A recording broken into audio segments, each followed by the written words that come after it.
Madam President, Madam High Representative and Commissioner Füle.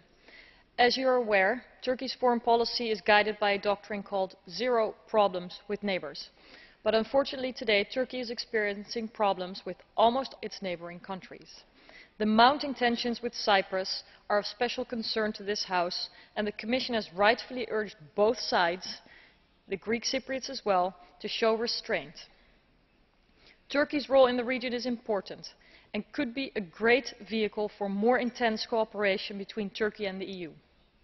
I hope you will find active support from Turkey in your efforts to find a negotiated solution to the Middle East conflict. And I hope that you will seek closer cooperation with Turkey to end the ongoing hell that we see in Syria. However, EU-Turkey relations are formally predominantly about domestic affairs and reforms, the Copenhagen criteria. A focus on foreign affairs and Turkey's important role in the region does not compensate nor replace the relevance of making reforms to meet these criteria. Similarly, Turkey's economy is doing better than all of its neighbours, it seems, with truly remarkable figures. Yet, economic success cannot replace good governance, respect for civil rights and a functioning rule of law.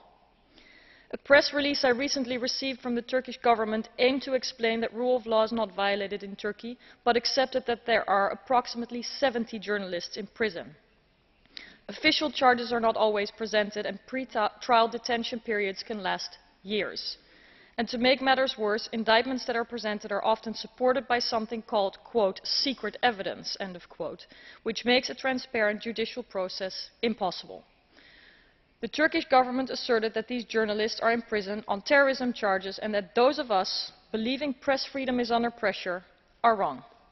This House, the Commission and the External Action Service have assessed the press freedom issue in Turkey with great concern.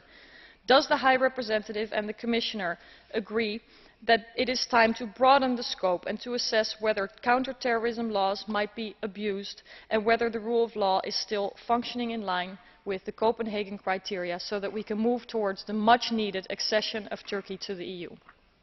Σας ευχαριστώ. Από